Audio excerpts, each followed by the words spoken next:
Alright, this is Fakafon's review of Trespasser from Jurassic Park. It's a game that's been made by DreamWorks, and yeah, I didn't even know DreamWorks made games, but apparently at some point they did. Although, after playing this game, I do understand why they don't make games anymore. Now, you'll have to bear with me, because this game is, for some reason, very hard to review, so I'll do my best to review this game, of course, but just if it sounds like I'm being too slow and stuff, it's just because there's so much shit going on in this game, and yet there's also nothing going on. It's one of the greatest paradoxes of video games ever. I can't, it's always hard for me to explain how can there be so much yet nothing at the same time. It's not the first game that makes that kind of thing, but this is the prime example of everything and nothing at the same time. You know, XCOM was a game that has a lot to offer and like not much to offer at the same time, but this has everything to offer and absolutely nothing to offer at the same time. And whereas XCOM was a really fun game, this game is... I'll just get on with the review, I guess. I guess what I'll try to do is kind of retell my experience of playing this game as I try to review it at the same time. It's warm. It's warm. Yeah, well, you know, water in the fucking tropical islands would do that. To look around, move your mouse. Hey, no shit! What kind of stupid fucking tutorial is this? To move forward, press and hold W.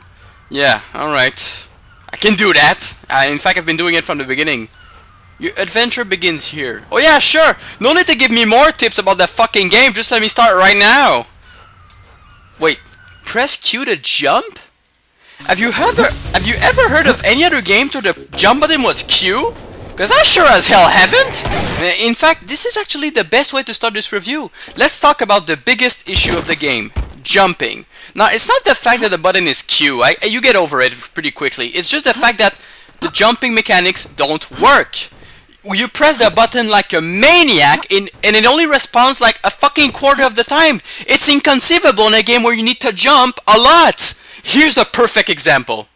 At some point in the game, you get to John Hammond's house and you need to go upstairs. The problem is the stairs are broken, so you have to jump on blocks. Now keep in mind, when you want to jump, you have to press Q like a maniac because half of the time you press the button and nothing happens.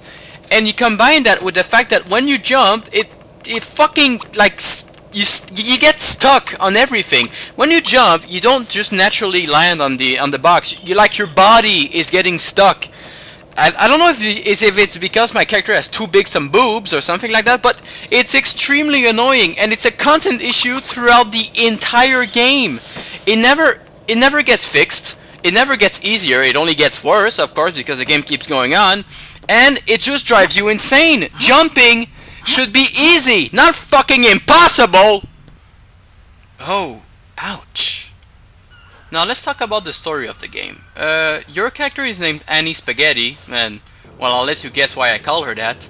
And the story is, I think you were in a plane crash and somehow you arrived on Site B, which was where the research of Jurassic Park was being led. And you try to escape the island by going to the radio station. And yes, that is the story. Now, here's where it gets funny, because that's the story of your character. You just want to leave. But as you play the game, you keep hearing all the time in narration the voice of John Hammond, like, narrating as how he became to make Jurassic Park and how the research went. Which is kind of odd, because the way it's done is like your character is remembering what John Hammond, like, wrote in a book, and she's answering to her memory of John Hammond narrating his life while she's thinking about it. That's just fucking weird, man. I think that girl's psycho. Whatever. Now, as far as the enemy selection goes, you got, of course, the velociraptors, those cunning animals, and they kick your ass. And you got, of course, the king of the dinosaurs, the T-Rex, big, fierce, and ass-whooping. And, again, that's it. These are the only two enemies you're gonna encounter. Well, apart from all the glitches, but the enemy AI is dumb. The enemies are idiots. And look at this guy. He looks like a lost child looking for his mommy. Mama? Mama? And not only that, but there's a funny glitch that when you're far away from an enemy, they won't move. Like, they'll just stand there, like, in this weird static, like, position. As soon as you get close, they wake up, but it's still pretty funny.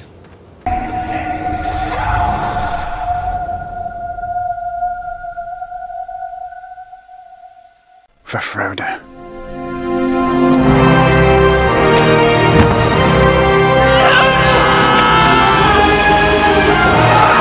When it comes to the weapon selection of the game, there's actually a wide variety. I was surprised. I mean, I thought there were gonna be like 4 guns and like 2 melee weapons, but no, there's actually a shitload of things you can use. For melee weapons, there's a few conventional weapons like a sledgehammer, a baseball bat, some rocks, and you can pretty much use anything that you pick up to melee weapon, including the guns that don't have any ammo anymore. And as for the guns, there's AK-47, there's Uzis, pistols, there's a lot of weapons. They explain in the game, like very flimsily, that it's because there were some illegal weapons trafficking going on at the same time, but it's explained so badly. I think they just wanted to put guns. Shh. It's okay. Daddy's here. Graphic-wise, this game could have been okay graphic-wise. I mean, when you look at it, it looks okay. But to save memory or to save space or something, what they did is the objects start off in 2D, but as you get closer, they actually become more detailed, and when you're really close, they really become 3D. And it can make a really weird contrast when you're walking around. And there's also a little game I like to call, What the fuck am I looking at? So, is it A, a cereal box, B, an harmonica, anyway, or C, a pixelated nightmare? Well, no, it's a bus. I hate you. Round 2. What is this piece of pixelated shit? A, marijuana, B, weed, or C, pot? Well, the correct answer is C. It is a pot. But now we come to the final round. What is this? A, a dinosaur that's still texture loading. B, a giant pillow. C, Minecraft. Now actually the correct answer is there is another major complaint I have in this game. Is that it's too easy for your gun to fall. Everything you're carrying can easily fall off your hands if you twist your hands too much or if you get stuck on something. And sometimes getting back what fell down is fucking horrible. They fall down at the stupidest place sometimes, or sometimes it's an invisible wall blocking them, so you're just trying to get that fucking thing. It's impossible because your character's an idiot. I guess they were trying to make this more realistic, like if you bump your hand or something you would drop it. But tell me, is a game where the tables and fucking buildings levitate really realistic? Because I don't think so. Come on, fuck! I hate the jump! And here's something you probably noticed. There's no HUD, so you never know how much HP you have or how many bullets you have, so how do you know? Well, for the bullets it's not too complicated. Every time you shoot... 6 rounds. She counts. 4, 3, 2. But for your HP, how do you know how much health you have? Well, try to guess. No, seriously, do try to guess. I'm gonna give you some leads. Perhaps it's like the bullet, she just tells you how she's feeling. Or maybe it's like some other games where the size of the screen starts flashing red. Or maybe you simply have to open the menu. Well, no, you're not even close. To look at your HP, you look at your boobs. You see that little heart there? Yeah, that's your HP. Every time you get hurt, it gets more red, and when it's all the way red, you're dead. This is probably the only game I've ever played where you need to look at your boobs to know what your HP is. Okay, we can move on now. We know. Stop staring at the breasts. When it comes to the bugs and glitches, there's just way too many of them to count them. For example, here you can see the stiff raptor glitch, the blind deaf dumb raptor, the legendary Kill Bill raptor, the amazing flippy card, the wondrous flying forest, the strange disappearing ceiling, and who could forget a good old video gaming classic, Passing Through the Floor. It's like that Twilight Zone episode where he's in this town with no people and the guy's really an astronaut. I am aware that I'm leaving some of them out, like the bouncing raptor, the possessed raptor, seeing through the floor, and the bicycle T-Rex, but sadly I couldn't get footage for those and I could never find them again, so sorry. Okay.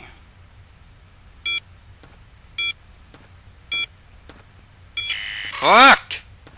There's also some few nagging problems that you sometimes get with the game apart from jumping and the guns. Fuck! Like, for example, some of the doors are kinda hard to open sometimes. Come on, come on! No! You get stuck on some weird places, like you can get stuck on rails, or sometimes you even get stuck on stairs. Fuck it. But to me, the real problem is the maps are too big. I know what they're trying to do. They're trying to put a large map because you're alone in the big jungle, and to a certain extent, the effect really works. You really feel like you're alone in a huge jungle, like with exploration and stuff. But there isn't anything to explore. There's nothing to find except more guns, and even then, usually they're gonna be on your path and not straying from your path, so it just feels extremely long, kind of like Quest 64. Too big. Man, what happened to that guy? Oh shit! And you combine that with the fact that you can't run in this game, you're always jogging. And that's really convenient when you're getting chased by fucking raptors and T-Rexes. Let's jog away to safety! And don't get me started on the keycards. Just don't. Alright? Oh, come on, that's really pathetic. You will take me seriously? Well, that's pretty much it for the review. I know I said a lot of negative things about this game, but it's just that it is really funny when you play it a little bit, but the novelty wears out really fast and it just turns out to be an annoying game. Like, I put it a maximum of 5 out of 10, really. So, well, if you really want to try it out, go ahead. For the glitches and the bugs, it's pretty funny to watch, but apart from that, it's not very good. And the ending is crap. Well, see ya guys.